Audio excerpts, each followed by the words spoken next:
Hey everybody, Greg Pruitt here with the Idaho Dispatch, and I'm joined today by Idaho GOP Chairman Tom Luna. How are you, sir? I'm doing well. Good, good. We're knee deep in the legislative session, Yes. and I've been interviewing the other chairmen from other political parties, and we finally got to connect. We've been Yes. trying to make this happen for a little Finally, while I'm glad now. we did. Yeah, so I guess first off, before we maybe get into the legislation, what's it like in a state like Idaho with a heavy majority Republican Party?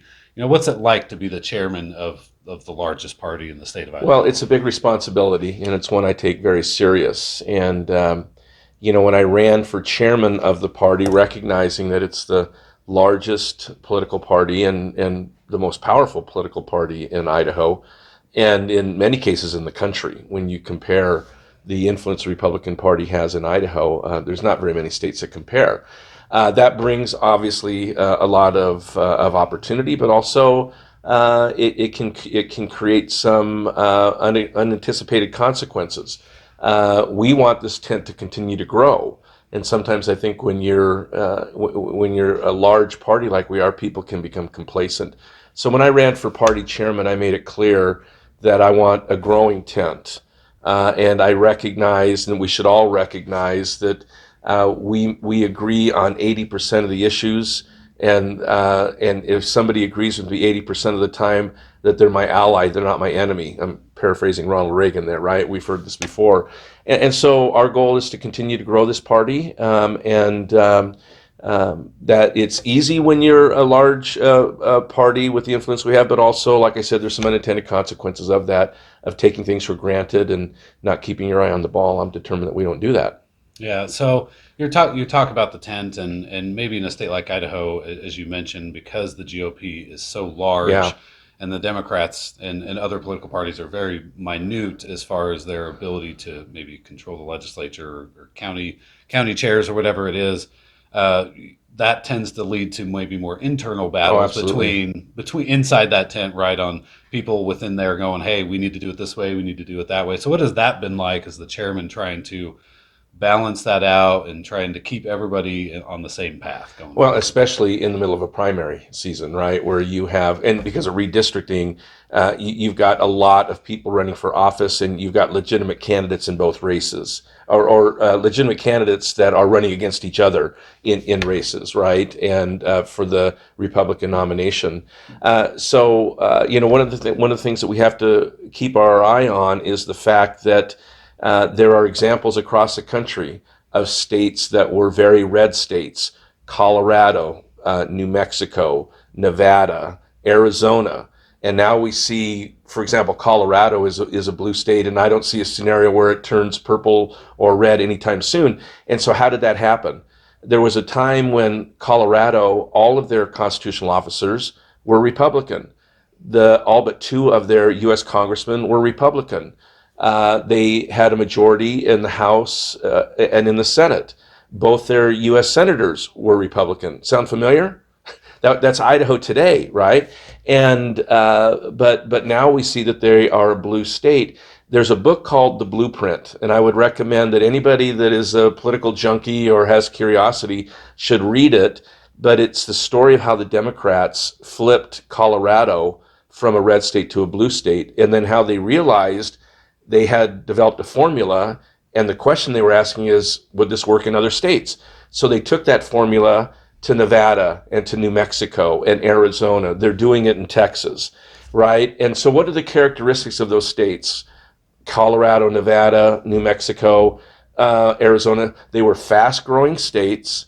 The Republicans had a majority, and the Republicans were fighting each other. They weren't paying attention to the real threat, and that was the Democrat Party that was making gains every election.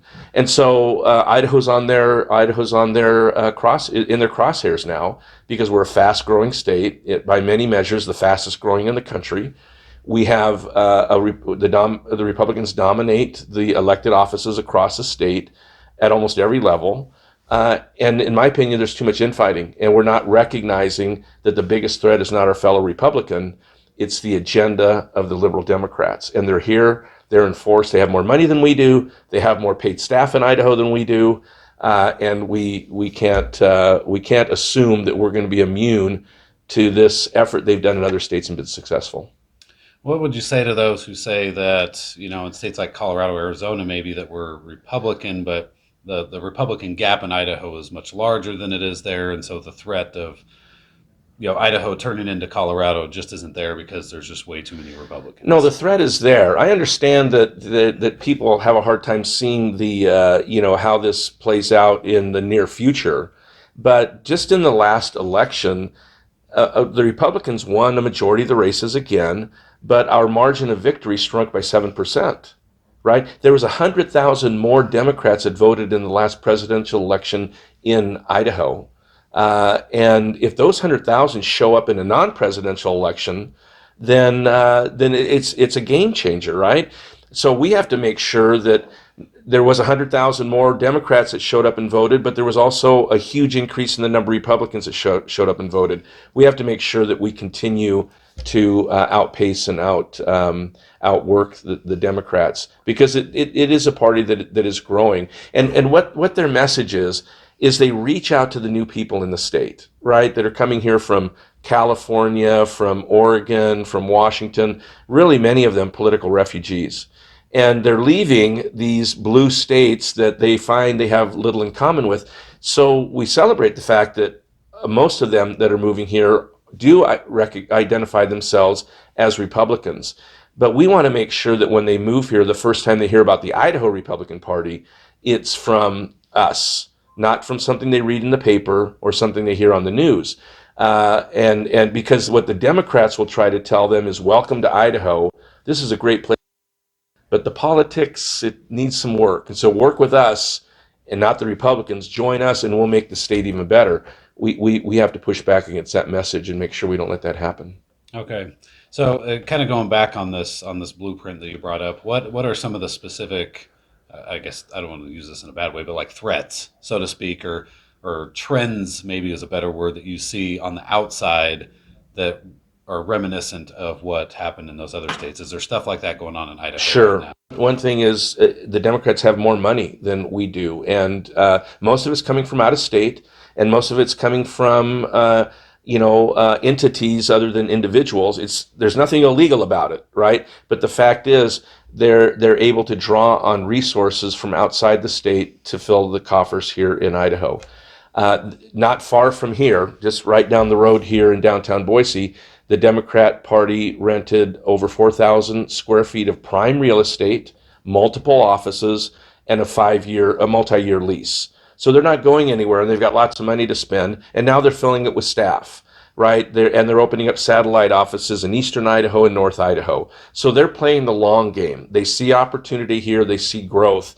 The results of that are going to be what their agenda is. And again, that's playing out right here in Boise when you see the mayor of Boise and her agenda, right? She's been very clear that when it wasn't political suicide to say it, she would actually talk about defunding the police. She wants a sanctuary city, right? And she talks about these things, subsidized housing and all of these things that create the next Portland or the next Seattle. In fact, it wasn't more than a year or so ago that she talked about that she looked at Portland and she looked at Seattle as examples of what Boise could be. Well, that's kind of backfired on her when we see how that's played out. But the fact is, that's her mindset. That's the agenda of the Democrat Party, the liberal Democrat Party. And if they had their way, it would be the agenda that's implemented all across Idaho. Okay. So is there anything that you've seen legislatively that, the Democrats are coming in and pushing certain types of legislation that would do to Idaho what they've done in Colorado or some of these other states? Yeah, and you can see like through the initiative effort, the initiative process, right, through the Medicaid expansion, right? They'll use until they can have the clout in the legislature. They'll continue to use those kind of tactics, whether it's legalizing marijuana or a $15 minimum wage. If they can't get it done because they don't have the political numbers in the legislature, they don't have the governor's office, then they'll try to do it through referendum. And then they use that as a banner to go out and tell Idahoans, we really represent what you want, right? We had to do it through the initiative process, but we represent what you really want. Imagine what we can accomplish if you elect us to statewide office or to represent you in the legislature. So I think it's a well thought out plan. You almost have to give them credit, right? Because they found a way that worked in Colorado, and they've been very disciplined, and it's worked in other states. Fast growing states, Republicans fighting each other, and lots of money. That's how they've been able to flip states. And Idaho's in their crosshairs. It's obvious by the Democrats' actions, the money they've brought here, the people they're hiring, and the money they're. I mean, if you had one particular thing that you could say, all Republicans need to focus on this one thing to help stop, this takeover of Idaho, what would one of those things, one or maybe more, if you have a couple ideas? Under an umbrella that we call our political welcome wagon, we need to engage new move-ins. We can't stop people from moving here, right? As much as some people would like, we can't stop it. So when they move here, we need to be the ones to first reach out to them. They need to be invited to join the party. They need to understand that the party that made Idaho this lifestyle that they enjoy, that they need to be a part of it if they want to preserve this lifestyle. That attracted them to Idaho. I think that is under that umbrella of our political welcome wagon, the outreach to new move-ins, inviting them to become part of our party, letting them know that they're welcome. That's one of the most important things that every Republican in Idaho can do. Okay. Let's maybe switch to the Capitol and some of the battles that are going on inside the Capitol right now. And one of those, almost every session, it seems like there's stuff about voting, right? Yeah. And what can and cannot happen during the primary. And so there's a bill right now on the deadline for changing from unaffiliated to affiliated with Republicans or whichever party, and that seems to be a really hot talking point right now with people who are opposed to that, saying it's voter suppression and the GOP is trying to lock people out of the primary. What's your response to that? Yeah, I think currently there is a date in March that if you want to switch from Republican to Democrat, that you have to do that by before the May election. But if you're unaffiliated, you can show up to the polls on election day in May and register and vote under whatever party you choose. I think the people are trying to just treat every voter in Idaho the same. That if some have to declare their party, I think it's March 11th for some reason sticks in my mind. If everybody that everybody should have to declare on the same day. There shouldn't be a group that can wait till the primary date in May and show up at the polls and affiliate at that moment because they're unaffiliated and vote. So I don't have a problem. I don't have a problem with that. I do support, and I think the party's always supported that we want as many eligible, qualified voters as possible to be able to vote. So we support absentee voting. We support early voting. We just want to make sure it's legitimate and it can be validated. I tell people the state that has some of the most secure, some people would say restrictive, but the most secure voting laws is Delaware, President Biden's home state, right? Their laws are more restrictive than Georgia, and Georgia's under this spotlight because of the things that they're doing. So election integrity is absolutely critical. People have to be convinced and have to believe that not only is their vote being counted, but it's being counted along with all of those that are eligible legal votes. And I don't think it's very hard to accomplish. And that's what we'll always fight for. Okay. What do you say to those who, when it comes to that, the primary is funded by the taxpayers, right? It's not a private meeting that takes place or anything like that. It's funded by the taxpayers, and so therefore, the taxpayers should have a right to vote in the primary regardless of party affiliation. Yeah, so the courts have weighed in on that, right? When we worked hard to get the Republican primary closed, one of the things that the court made clear is that a political party is a club. I think they used that word, right? That it's a private club, and the private club that receives no federal funding, no state funding, whatever we can raise and whatever volunteers we can muster, that's what supports the work of the party.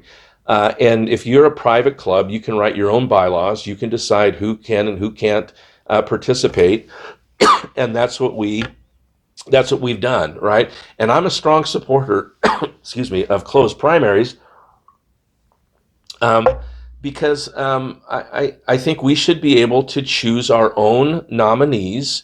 And if we choose the wrong nominees, it's going to demonstrate itself in the general election. Those people will lose, and then we'll have to consider who we've nominated and is that the right kind of candidate, because they don't have appeal to a majority of Idahoans in the general election.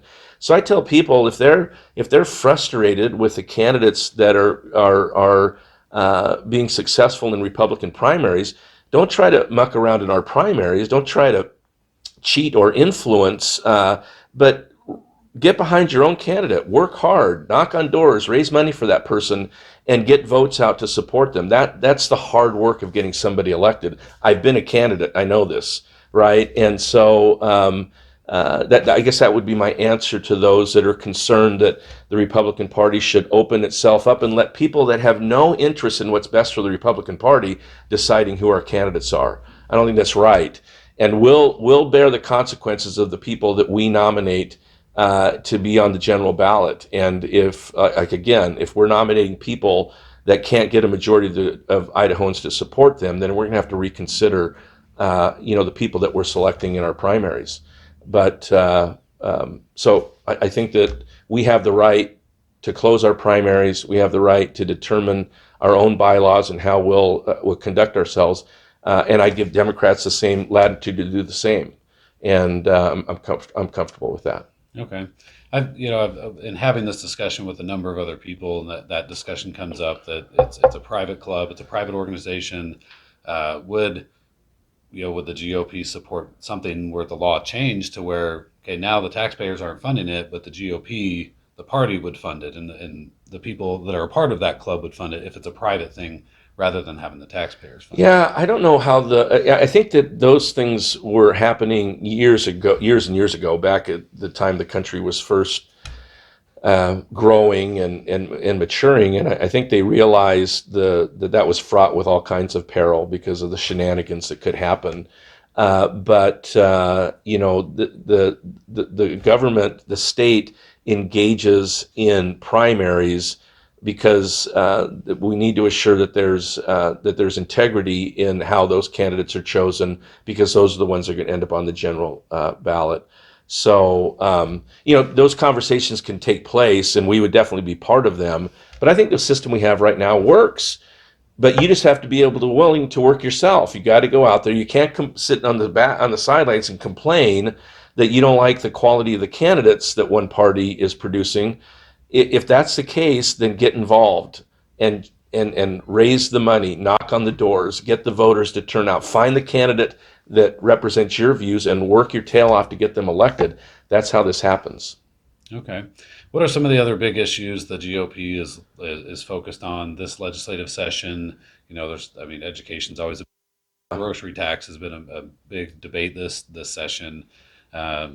Election integrity, lots of issues. Is there anything the GOP is focused on specifically? Yeah, I would add to that this huge surplus, right? I think coming into the session, that was one of the big questions, is how this money was going to be used.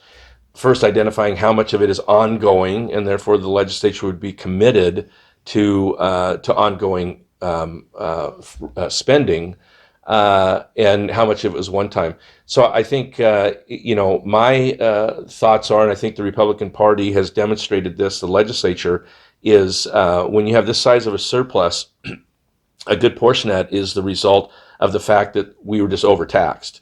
So give it back to the people that you took it from, right? So these rebates that we've seen the party, the legislature and the governor sign into law, that is going to send back considerable amount of the money that they collected from taxpayers, right? If you paid a tax, state income tax, you received a rebate, and you're going to receive another one. And then if you pay taxes in the future, you're going to see your taxes lower. I think that those are critical, that before we spend money on new programs, we first identify tax cuts and tax rebates, which they've done. Property tax is a huge one, right? And I think you saw a bill recently introduced, or just this week, I believe, that is probably the biggest shift in property tax and how we approach property tax in decades. And it's going to get a lot of attention. But at the end of the day, if that bill were to pass, the only property taxes you would see on your property tax bill are those bonds and levies that are attached to your schools. There's no city taxes, there's no county taxes, there's no highway district, no fire district, no library district, right? So it's a considerable reduction in property taxes that helps people stay in their homes who are on fixed incomes, because as your home is one of the few things that you pay more in taxes just because the assessed value goes up. And your home is one of the few things that you pay taxes on that you don't earn any money off of, right? And so this is going to reduce that. The other thing it's going to do is it's going to make it possible for people that are renting to qualify and be able to afford to buy homes, because you're going to see the monthly mortgage rate go down by $100, $200, $300 because of the reduction in taxes. The flip side of that, which they're going to have to convince Idahoans is the best approach, is the offset is an increase in sales tax, right? So those 8%, right? Yeah, I think it's a little less than 8. Then they found, so I think it's like 7.85. Yeah, so 8%, right? And that's going to be a tough thing to get people to wrap their heads around and decide if this is the right approach. But it definitely is bold, and it definitely does address the issue of the fact that some people are being forced out of their homes for no other reason than property values have gone up, and we have to address that. Okay. Awesome. Well, is there anything else before we do your final pitch? Yeah, I think, one of the things that you're seeing the legislature do is focus on those things that are very family oriented and individual oriented. Protecting the rights of the individual, recognizing the important role that families play in society. And I think you're seeing more and more of that. So when you're talking about tax cuts, tax rebates, property tax relief, income tax relief, all of these things give individuals and families the ability to keep more of the money that they've earned. They know what's best, how to spend it. And then when you see the policies that are working their way through the legislature this year and in past years to really strengthen families, whether it's freedom, families, faith, that's the Republican Party, right? And I think you can consistently see the Republican Party focus on that. The last thing I'll just say about what's happening in the legislature, what's happening in this primary season, is we started off, I mentioned that as I travel across the state, it's obvious to me that Republicans do agree on more things than they don't. We agree on about 80% of the time, but we have primaries to really focus on the 20%. That's why we have primaries, because we don't agree on everything. So you're going to see a lot of focus on this 20% that we don't agree on over this next 60 to 90 days till we get to the primary election. But once we have that election, a majority of the Republicans will have spoken. We'll have identified who our nominees are, and you're going to see the Republican Party unite around those nominees and work towards victory in November. And I'm confident we'll get there. Okay.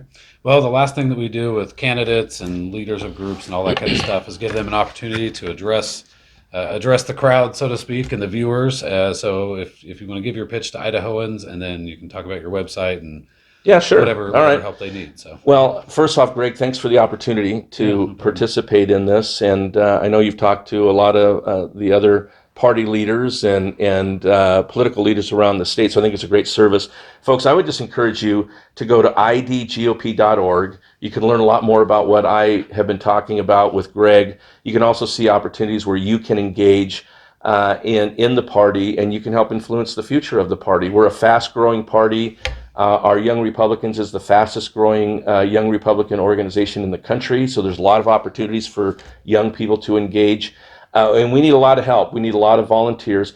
Pick the candidate of your choice in the primary. Work hard for them. And then on primary day election, we will select our nominee, and then let's all unite and we'll go forward and elect our nominees in November.